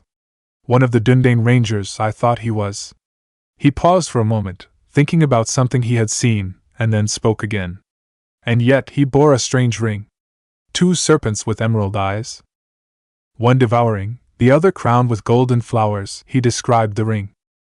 Saruman knew what the Wormtongue was describing, and yet, he still must make sure it was what he thought it to be. He turned from his spy and went to his study. He pulled out the book he knew contained the information he was looking for, opening it as he sat down in his chair. As he turned the pages, he found one with an image of the very ring Grima had described. The Ring of Barahir, he said as he looked upon the image. So Gandalf Greyhaim thinks he's found Isildur's heir. The lost king of Gondor, he said to himself and to Grima, but mostly himself. He is a fool. The line was broken years ago. He closed the book and turned to look at his spy. Tell me of the third man. I have seen and met this man before. But he is as strange and mysterious now as he was before. What cloth he wears is hidden by the elven cloak he wore. His features are strange and foreign. All I can say truly is that I know for certain is that he is not from Middle-earth. Saruman knew that little information was practically useless. I see your skills of spying and observing have fallen, he told Grima, making the other man flinch at the insult. It matters not. The world of men shall fall. It will begin at Edoras. No, it will not, his spy said, walking back into the hall of the palantir. Saruman looked back at him. Why? He asked, following Wormtongue. Theoden will not stay at Edoras. It's vulnerable, he knows this. He will expect an attack on the city. They will flee to Helm's Deep, the great fortress of Rohan. It is a dangerous road to take through the mountains. They will be slow. They will have women and children. That got his attention. If they were going to be slow, that was an advantage for him. Without saying anything to his spy, he left the tower and went down to the factory that surrounded the tower. To be more specific, he went down to a part of the factory that housed beasts that had been gathered and trained. An orc sat on a rock above the pit, taking notice of the wizard approaching him. Send out your warg riders, he was ordered. He grinned in response as the sounds from the pit continued to pound away inside their ears. Location, Rohan. The people living in Edoras had left their city and home. They traveled in slow convoy toward their destination, Helm's Deep. They were aware of the dangers in moving at such a slow pace, but they didn't focus on that fact. They preferred to think of how with every step, they got closer to their sanctuary. The members of the Fellowship who had been at Edoras, save for Gandalf, were riding along with the convoy. The White Wizard had left the city atop Shadowfax while the supplies were still being packed, having gone out to look Eomer and his men. Before he left, he had told Aragorn to make sure the defenses of Helm's Deep would hold. The ranger promised it would be so, and the wizard left soon after. Now, the 5 of them helped the convoy alone. Some were walking and some were riding, but they were all going in the same direction. Some were more inclined to entertain than others. It's true you don't see many dwarf women, Gimli told Eowyn as he rode on a horse and she walked alongside. And in fact, they are so alike in voice and appearance that they are often mistaken for dwarf men, he said with a chuckle. Eowyn smiled at that but turned her head to look back at Aragorn for silent confirmation. "It's the beards," he whispered, gesturing to his chin. "This, in turn, has given rise to the belief that there are no dwarf women," Gimli continued as she turned her head back. "And that dwarves just spring out of holes in the ground." She laughed at that, and he chuckled alongside her. "Which is, of course, ridiculous." Whatever he was going to say next disappeared in the shout of surprise that came out of his mouth when the horse he was riding suddenly galloped forward. He lost his grip on the reins and fell off the horse, dropping the axe he was carrying. "It's all right, it's all right," he quickly assured the people around him as Eowyn rushed over to his side. "That was deliberate, it was deliberate." "For your sake, Gimli, pray Legolas doesn't hear otherwise," Boromir remarked with a grin on his face as he passed by. That got the dwarf off the ground right away. "Are you planning on telling him, Boromir?" he demanded. "Not I," he replied with a laugh. As this all happened, Theoden and Aragorn rode side by side. "I've not seen my niece smile for a long time," the king told the ranger. "She was a girl when they brought her father back dead, cut down by orcs." Eowyn looked back at them with a smile on her face as she made sure Gimli was all right. She watched her mother succumb to grief. Then she was left alone, to tend her king in growing fear. Doomed to wait upon an old man who should have loved her as a father, he declared bitterly. Aragorn had nothing to say, so the king rode ahead. Later, when the convoy had stopped for a rest, Eowyn walked through the people with a few bowls and a cooking small pot full of food. "Gimli?" she said to the passing dwarf, offering the pot. "And no, I couldn't," he said, placing his hands up in a gesture of denial and continued to walk on. "I really couldn't," he said, half to her and half to himself. Not put off by the rejection, she went over to Aragorn, who was sitting nearby on a small mound. Nearby sat Sasuke, sitting in the same position she saw him amongst the burial mounds. This time, the sword was propped up against his shoulder. "I made some stew," she told the two of them. "It isn't much, but it's hot." She might have made it for one person, but there were two there, and she was polite. "Thank you," Aragorn said as she filled 2 bowls and gave them to him and Sasuke, who took his without saying anything. When he scooped up some of the stew and took a bite, he instantly regretted it. He had tasted some terrible things in his life, but this stew was high up on the list. But Eowyn was right there with a look of concern, so he couldn't afford to be rude. "It's good," he told her as he finally swallowed it. "Really?" she asked, glad to hear it. He nodded once, silently noticing that Sasuke had ate all of his without flinching. She turned away and he tried to pour it out without her seeing. But she turned back, forcing him to stop, and spill some on his leg. "My uncle told me a strange thing. He said that you rode to war with Angel, my grandfather. But he must be mistaken. King Theoden has a good memory," he told her. "He was only a small child at the time." Surprised to hear those words, she knelt down before him. "Then you must be at least 60, she said to him. He felt a little embarrassed to hear those words and said nothing. 70? He still said nothing. "You cannot be 80. "She's not going to stop until you tell her," Sasuke said from where he sat without even looking at them. Knowing that he spoke the truth, Aragorn told her. 87. Realizing what that meant, she stood up in surprise. "You are one of the Dúnedain," she said to him. "A descendant of Númenor, blessed with long life. It was said that your race had passed into legend." She had read and heard all the stories. Now one of them sat before her. "There are few of us left," he said shortly. "The Northern Kingdom was destroyed long ago." "I'm sorry." "Please eat," she urged him. Having no choice, he did. She looked over at Sasuke. "Are you one of the Dúnedain as well?" "No," he said shortly. "He is not, my lady," Aragorn said to her while he ate, reluctantly. "Oh, I see." She didn't know what else to say until her eyes came upon the sword he held. "That is a style of sword I have never seen before." He looked up at her. "It's called a katana. It's a style of sword from where I am from." "And is that particular katana special to you?" she asked, stumbling over the foreign word. "It belonged to my ancestor." "So it is an heirloom?" "In a manner of speaking," he admitted. He wasn't even going to try to explain the connection between him, Indra, and the sword. What is its name? It doesn't have one.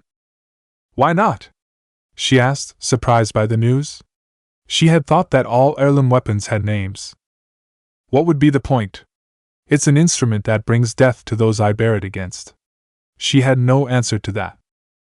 At the end of the day, when the sun had begun to set, the convoy stopped so they could eat.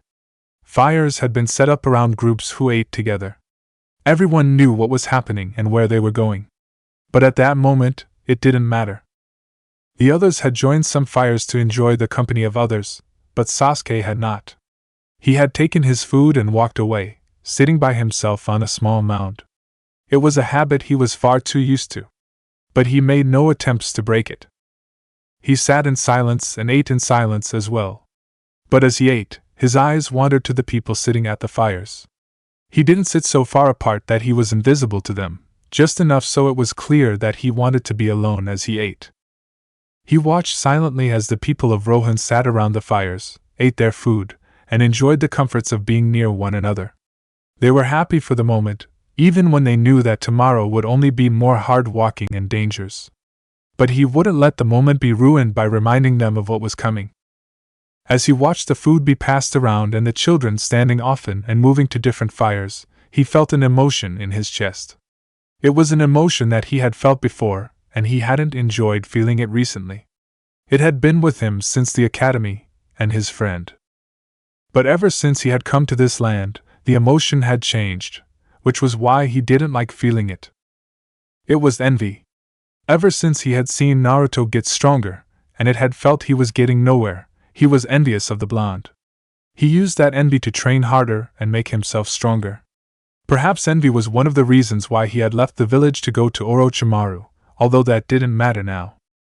But nowadays, envy came to him in a different matter, and if he was truthful to himself, he felt ashamed every time he felt it. It came to him whenever he saw families together, being happy and content with one another. He had been there before, when his clan was alive and he looked up to his brother. But then Itachi and Obito killed them all, leaving him the sole survivor. He had lost that feeling of a family, and now, whenever he saw a family together, he couldn't help but feel a little envious. He wanted to have a family again, but he had also realized that if he was going to have it, he would have to be the parent. The problem with that was he thought that he wouldn't be a good parent. That was another part of the envy he felt. He wanted what they had, but he knew he would not be good at it. The sounds of feet walking on the grass filled his ears, and he went still at those sounds. But when he saw feet that didn't belong to an orc, he relaxed. He was a little surprised to see who the feet belonged to when he turned to look, but he did not let it show on his face. Theoden King, he greeted the Lord of the Mark. I have heard the children call you the Bellman, Theoden said to him, standing to his side. He had not been in Edoras when the children had been returned and so, had not met him. Now, he wanted to see what he was. But is there a name you can call your own? The Bellman does not count? He asked. That is a title, not a name. Do you have a name? He shrugged noncommittally. The elves call me Cravender. And yet I feel that is not the name your mother gave you when you were a babe in her arms. You would be right, he said shortly. He looked up at the king and then at the ground he was standing on. Sit down already. Theoden looked at him with a serious expression on his face. You would order a king? It wasn't an order, it was a suggestion. Just sit down. There was a moment of nothing before the king finally did sit down. Will you tell me your real name? He asked. No, Sasuke said shortly. I could order you to tell me. He wasn't going to do that, but he wanted to see how this stranger to Middle-earth would react. He didn't disappoint. And I would ignore it. The king was a little surprised to hear those words. You would refuse the order of a king? That had been something he had not thought of. He was always taught that a king should be obeyed when the orders did not bring down evil upon him, or those he rules. You're not my king, Sasuke told him. I am a king. But you are not my king. Then who is your king? Theoden asked him, taking the conversation in a different direction. I don't have a king. He frowned somewhat. Before you came here to Middle-earth, Did you have any concept of a king? The stranger turned his gaze upon him. It was silent, expressionless, and cold gaze, one that made him feel that he was being watched by a predator. We did not have kings, but we had leaders, Krabender finally said. Ah, I see now, the king thought to himself. The man he was talking to came from a different land, which must have different customs. Before he came here, he probably didn't know what the word king meant. But he did know what a leader was. Who was your leader? Why would I tell you? I am simply curious. Who led me doesn't matter, I am my own man. Would you mind if I asked you a question? You have, several times, he said shortly. Theoden smiled a little at that. That is true, but I hope you don't mind one more. He stopped himself from rolling his eyes at those words. What's stopping you from asking it already? Taking that as a yes, the king of Rohan asked his question. What makes a stranger to these lands, who had made no attempt to settle in one place or to make himself known to the people who live there, go after orcs who have taken children and bring those children back? Why do you do that? Krabender was silent. As his silence continued, the people around the fires started to stop eating and began eating. It was a slow process, and it began with the children. They began nodding off, and the parents started taking them away to sleep. There were some protests, but they were of the sleepy kind and weren't taken seriously. Mama, he heard one of the children say as she was carried away from the fire. Yes, what is it, little one? Her mother asked. Can you sing to me? He saw the mother smile just a little. What song do you want to hear? The child was becoming more and more sleepy, as shown by her slurred voice, but she still answered the question. The good one, she said. As you wish, my dear, the mother said. She began to sing. Start may it be. May it be an evening star. Shines down upon you.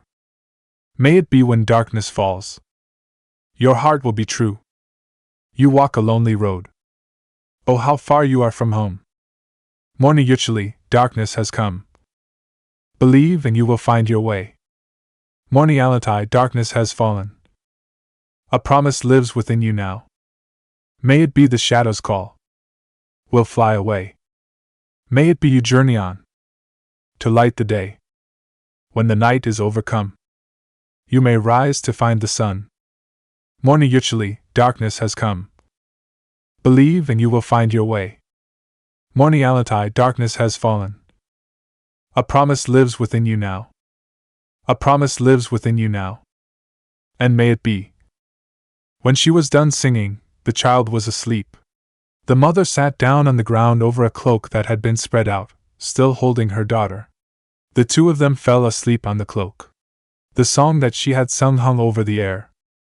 Everyone who had heard it, and that was anyone who was in earshot, had fallen silent, thinking about what the song meant. The bellman turned to the king of Rohan. That's why, he said shortly. Theoden understood what he meant. I see, he replied. He stood up and walked away, leaving the raven-haired shinobi alone.